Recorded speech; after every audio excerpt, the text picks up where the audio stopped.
What would you do if your own name, your DNA, and the title your family had proudly carried for more than 800 years were suddenly put up for auction? What if someone bought you like a prize racehorse in London, or just another bundle of company shares, only to use you as a weapon in a dirty corporate war? Hi, Reddit. This post is the only place in the whole universe where I can finally take off the mask I've been forced to wear since the day I was born. My name is Arthur. Officially to the world, the society magazines, and the tabloids, I'm the prince of one of Europe's oldest noble families. My full name with all my titles takes up 3 lines in official documents. But behind all that glory is a cruel and humiliating truth. My family is completely broke. My father didn't leave us greatness. He left billions in debt, failed investments, and old castles that were mortgaged, with roofs falling apart every time it rained. Reporters wait outside our gates every single day, hoping to catch the smallest scandal. I was raised in complete emotional isolation. We were taught only one thing: hide every bit of pain, fear, and despair behind a perfect cold smile. Smile at charity events. Stand up straight, even while court officers are listing your great-grandfather's paintings in the next room. I got used to being a living decoration, a puppet wearing golden chains with no right to have my own wishes. But 4 months ago, a real storm crashed into my frozen little hell. Her name is Helena. She's the second heir to Vance Industries, a multi-billion-dollar tech empire from Silicon Valley. Helena is the definition of a modern iron lady: beautiful, unbelievably smart, ambitious, and cynical to the core. She flew to my half-empty castle on a private jet, and instead of saying hello, her lawyers simply placed 300 pages of documents on my old oak table. She didn't want me. She wanted my status. To win a secret government contract in Europe for building a global satellite network, her company needed connections inside the old European elite, where new American money still wasn't truly welcome. My title was her last card in her fight against her older sister for the CEO position. She sat across from me, crossed one leg over the other, adjusted her perfectly tailored designer jacket, and said in a calm, cold voice, "I need your crown, Arthur, and you need my billions, so your mother doesn't get thrown out of this castle into a government shelter because of your family's debts.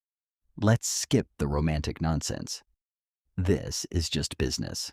The contract was brutally simple: a fake marriage for 2 years. My family would receive complete financial support, and in return, I would stand beside her at every business event and political meeting. I had to play the role of the loving husband whenever cameras were around. The most important clause was printed in bold: no personal relationship, no feelings, no physical contact outside public appearances. She was buying me like an expensive accessory to match her dress. And because I had no other choice, I signed. We had a wedding that newspapers around the world called the greatest fairy tale of the 21st century. Millions of people cried while watching the poor European prince marry the queen of technology. But the moment the armored doors of our wedding limousine closed, Helena didn't even look at me. She simply opened her laptop and started checking stock prices as if I wasn't sitting right beside her. We moved into her luxurious glass penthouse in the center of London. 2 completely different worlds were suddenly living under one roof. I had been raised with centuries of tradition, self-control, and respect for personal space. She was used to breaking every obstacle, working 20 hours a day, and buying anything she wanted. Our first weeks together became a quiet but exhausting battle. She tried to control every step I took, every meeting, every tweet, even the color of my tie, because she saw me as nothing more than a business investment. I answered with the cold, distant manners I'd been trained to use my entire life. We barely spoke, unless other people were in the room. But our very first night under the same roof proved that life under a contract is only an illusion. No one can control everything. It was around 2 a.m. I couldn't sleep because of jet lag, so I went downstairs to the huge dark kitchen to get a glass of water. Then I heard a strange sound coming from the living room. Quiet, broken breathing, like someone drowning. I walked in carefully and froze. Helena, the strong, fearless woman who spent her days leading thousands of employees and standing up to the biggest sharks in business, was sitting on the floor in front of the floor-to-ceiling windows. Her fists were clenched so tightly that her nails had cut into her skin until it bled. She was gasping for air but couldn't breathe. She was having a severe panic attack. Around her, expensive papers were scattered across the designer carpet. Stock market reports showing her company's shares crashing, along with letters filled with direct threats from her older sister, who was trying to destroy her in front of the board of directors. Helena was completely defenseless, broken, alone, terrified. She had hidden that weakness from the whole world. But now, right in front of me, the perfect financial mask had finally cracked, revealing the wounded person underneath. I took one step toward her. According to our contract, I should have turned around and walked away. None of this mattered for the cameras, but for the first time, I saw the real person beneath that armor. Someone crushed by pressure and loneliness, just as much as I had been as a child. And in that moment, I realized our contract had just turned to ashes. That night, on the floor of the penthouse, I broke the first and most important rule of our contract. I didn't walk away. Instead, I sat down beside Helena, gently opened her bloodied fists, and simply helped her breathe in time with my own heartbeat. I didn't talk about money, stocks, or obligations. I just held her hands until the shaking finally faded from her body. When she came back to herself, I saw a flash of pure fear in her eyes, the fear of someone seeing her weak. But instead of calling security, she quietly whispered, "Don't tell anyone." I didn't. From that moment on, our fake marriage turned into a real war on two fronts. In public, we had to be the perfect couple. The tabloids couldn't get enough of us. At every charity gala and every European summit, we held hands. I wore perfectly tailored tuxedos. Helena sparkled in diamonds she had bought for herself. Whenever cameras were pointed at us, I'd wrap an arm around her waist and whisper silly little jokes into her ear, just to make her smile for the photographers. The whole world believed the fairy tale. They saw a handsome aristocrat and a rich American businesswoman. They never saw that underneath those expensive clothes. We were both bleeding under the pressure. Behind the closed doors of the London offices of Vance Industries, everything was different. Helena's older sister, Evelyn, had officially declared war on us. She launched a massive media campaign, trying to prove that our marriage was fake and existed only to secure the government contract. Her insiders dug through my family's history, searching for my father's old debt records so they could accuse Helena of misusing company money. Every board meeting became another brutal battle, and I watched the dark circles under Helena's eyes grow deeper, no matter how much makeup she wore. That was when the first real cracks appeared in our carefully built walls. I couldn't stay a decoration anymore. Using my old connections in the private clubs of European diplomats, places Evelyn and her American lobbyists could never enter, I quietly started gathering evidence against her allies inside the Council of Europe. Eventually, I discovered that Evelyn had been secretly negotiating with Helena's competitors to sabotage the satellite project. I carried the documents into Helena's office and placed them on her desk. For the first time, she didn't look at me like a business asset. She looked at me with surprise and respect. "Why are you doing this, Arthur?" she asked without taking her eyes off the papers. "It's not part of the contract. Your money is already in your bank account. You could have stayed quiet." I walked over, leaned against her desk, and answered softly but firmly. "Because they're attacking my wife, Helena, even if she's only my wife on paper. The men in my family have never left their women alone to face the wolves." She didn't answer, but I saw her fingers tremble. Later that same week, I accidentally discovered another secret she had been hiding. My mother, who was still living in our old castle, was rushed to a private hospital after her illness suddenly became much worse.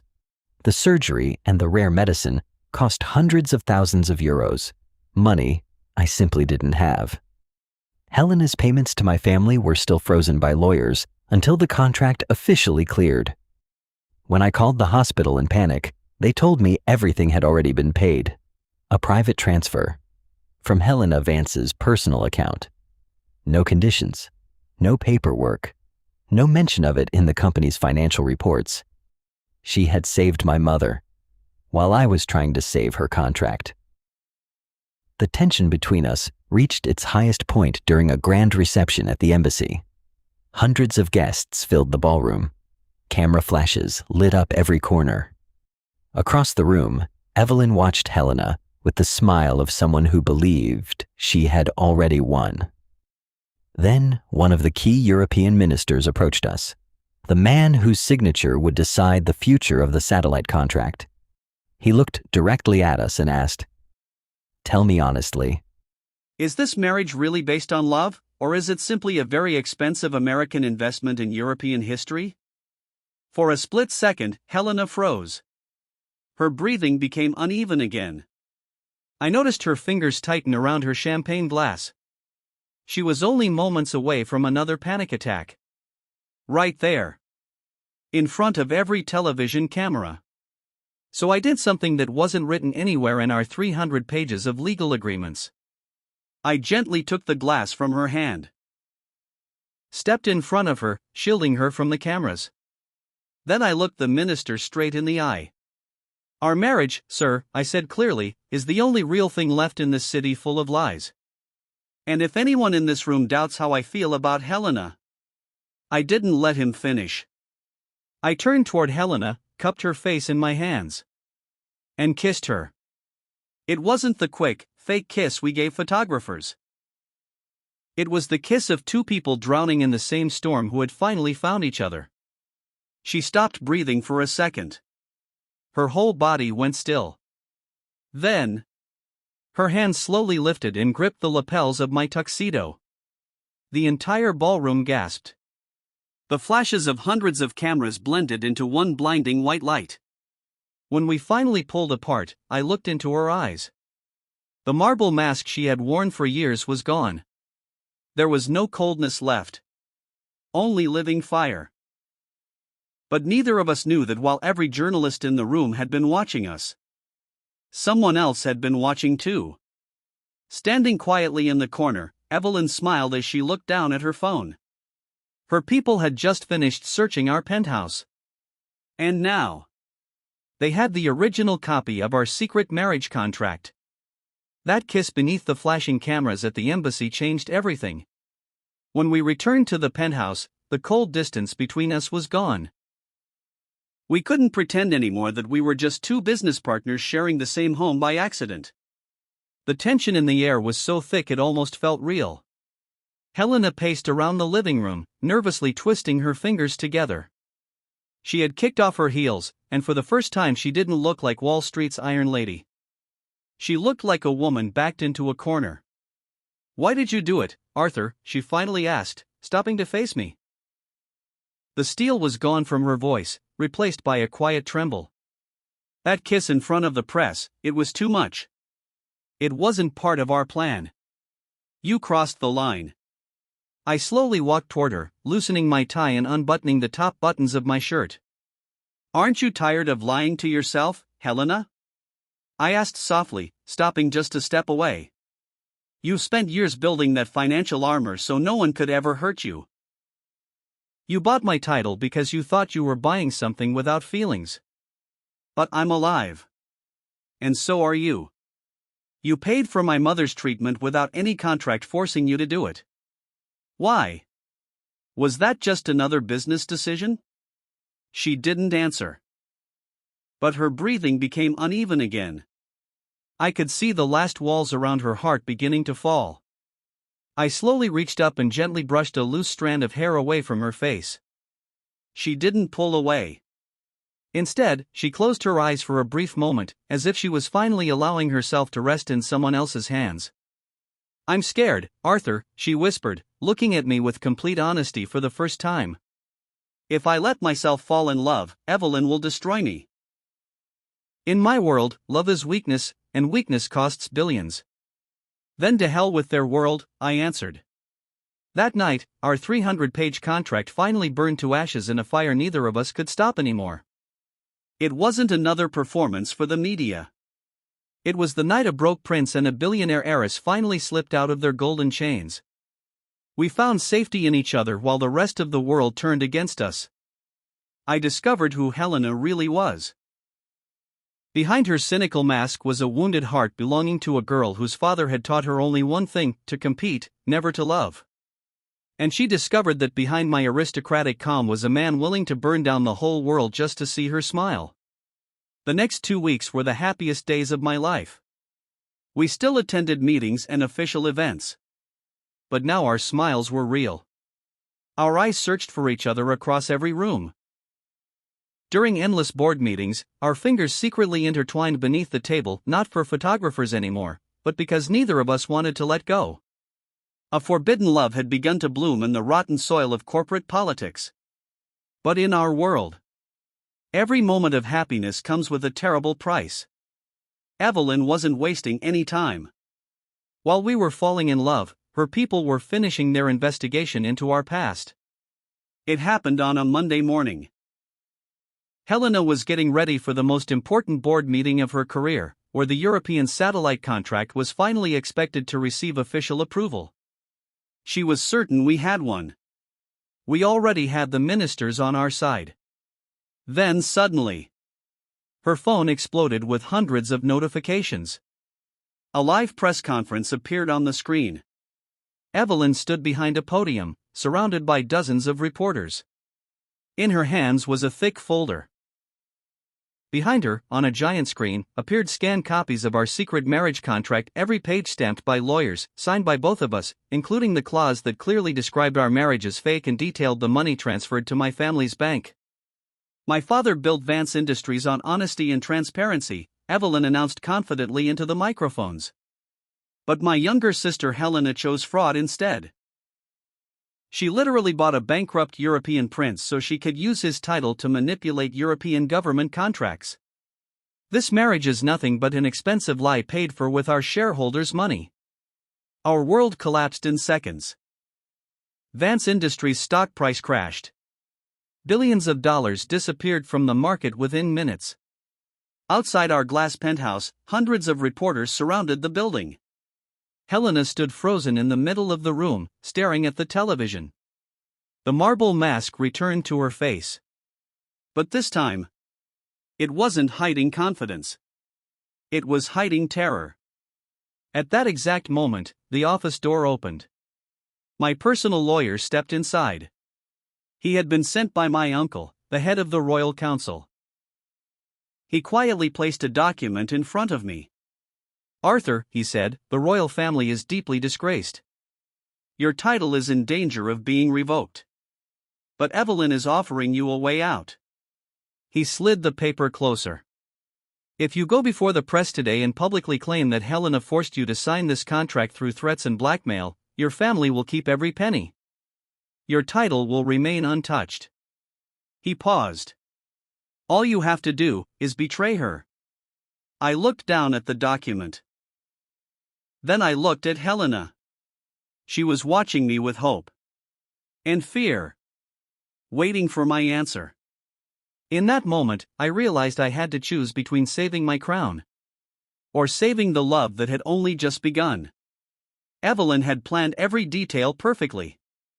Within just a few hours, Helena's company had lost 15% of its market value. The board of directors called an emergency meeting to remove her as head of the company, strip away her voting rights, and push her out of the business for good. Our secret contract, which was supposed to protect us, had become a guillotine. I stood in my office, holding the papers Evelyn's lawyers had sent. The deal was simple and disgusting. I would tell the press that I had been a victim of Helena's financial pressure. that she had taken advantage of my family's poverty and forced me into our fake marriage. In return, Evelyn would guarantee the safety of my family's assets and protect my royal title. My relatives. My uncle. My lawyers. Every one of them begged me to sign. To them, 800 years of family honor mattered more than the future of one American heiress. I looked at Helena. She was sitting on the couch with her arms wrapped around herself. There were no tears. Only emptiness. She knew the rules of this world better than I did. She had learned long ago that everyone eventually chose themselves. "Sign it, Arthur," she said quietly without looking up. Her voice sounded almost lifeless. "Your family shouldn't suffer because of my corporate war. Your title is everything you have. Save yourself. I'll survive." She was putting her marble mask back on, trying to protect herself from the pain she knew was coming. She was certain I would leave. Certain I would choose my family's fortune. And my crown. I walked over to her. Took Evelyn's agreement from my hand. Then, right in front of her, I tore it in half and threw the pieces into the fireplace. "You still don't know me very well, Helena," I said as the paper curled and disappeared into the flames. "My title is worthless if I have to sell my soul to keep it. I'm not leaving you. Not now." That same evening, Evelyn announced a final press conference at London's main media centre. She planned to officially announce Helena's removal from the company and the cancellation of the government contract. The hall was packed with hundreds of reporters. The biggest television networks in the world were broadcasting live. Evelyn stood proudly behind the podium, smiling as camera flashes lit up the room. Then, just as she opened her mouth to speak, the massive oak doors swung open. Instead of Helena, I walked in. Alone. No security. No lawyers. Just a simple black suit.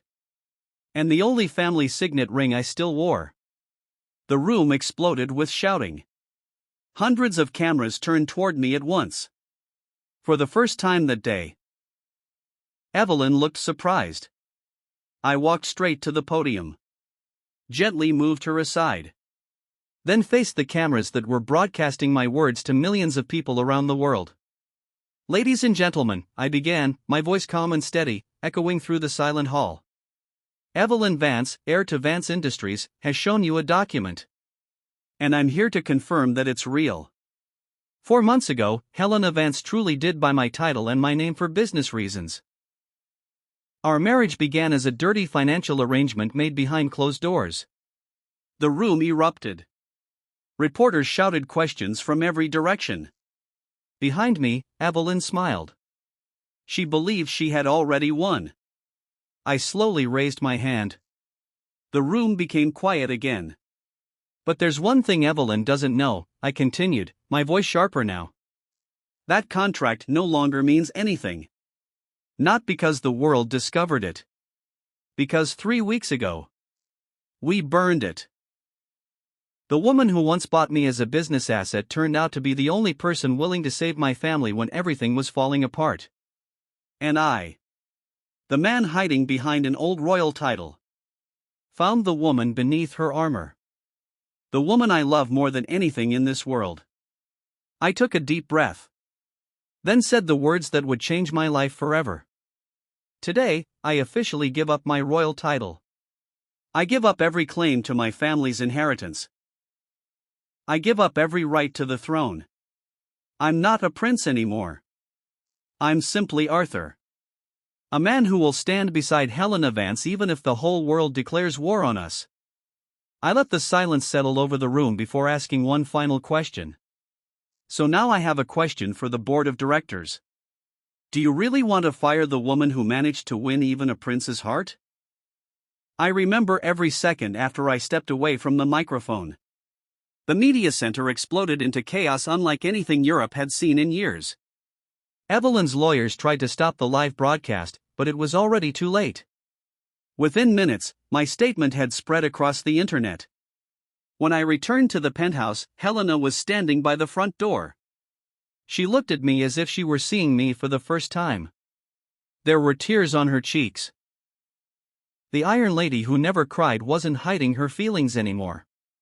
She walked over, rested her head against my chest, and whispered, "You've lost your mind. You gave up everything for me." I wrapped my arms around her and smiled. "No, Helena. I just found everything." That public speech changed the game completely. People and shareholders reacted in a way Evelyn had never expected. Instead of outrage, they saw something genuine. A story about two people who broke through the cold, cynical world of money. Vance Industries stock, which had crashed that morning, didn't just recover by the end of the day. It reached an all-time high. The public wanted Helena to stay. Fearing an even bigger financial disaster, the board of directors voted to remove Evelyn from the company for blackmail and damaging its reputation. Helena won her corporate war. She secured the government contract she had fought so hard for. She officially became the company's CEO. My mother recovered after her treatment. My family's debts were finally paid off through new investment funds Helena created to restore our old family castle. But the biggest change wasn't in our careers. It was in our lives. These days we're far away from London's skyline and endless business conferences. We're sitting on the porch of our house by the sea. Helena still runs the company. But now she does it on her own terms. No more panic attacks. No more fear of looking weak. Most mornings she works with her laptop resting on my knees while we watch the waves. I'm no longer a prince. I have no title. The press no longer follows every step I take. My name has been removed from the royal records. And honestly, it's the best thing that has ever happened to me. Was this journey easy? Not even close. We had to destroy the people we used to be before we could become the people we are now. We had to learn how to trust. How to forgive. How to prove every single day that we were more than signatures on a business contract. So that's my story, Reddit. If it proves anything, it's this. No amount of money. No royal title. No golden crown. None of those things can give someone real strength. Real power isn't about controlling billions or being born into the right family. Real power is having the courage to break your own golden chains. To face your deepest fears. And to protect the person you love, even if the whole world stands against you. This morning, Helena walked onto the terrace. She wasn't wearing diamonds. She wasn't wearing a designer dress. She was wearing my plain white shirt. She looked at the sunrise over the water, turned to me with the same warm smile I had searched for beneath her marble mask for so long, and said, "You know, Arthur, today would have been the official end of our contract."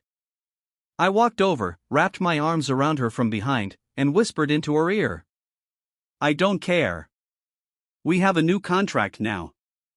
One that never expires." Thanks for reading all of this, Reddit. I needed to get it off my chest. But now I'd like to ask you something. What would you be willing to give up for real freedom? Could you walk away from everything you had for the one person you truly loved? And do you believe love can survive? Even when crowns fall apart?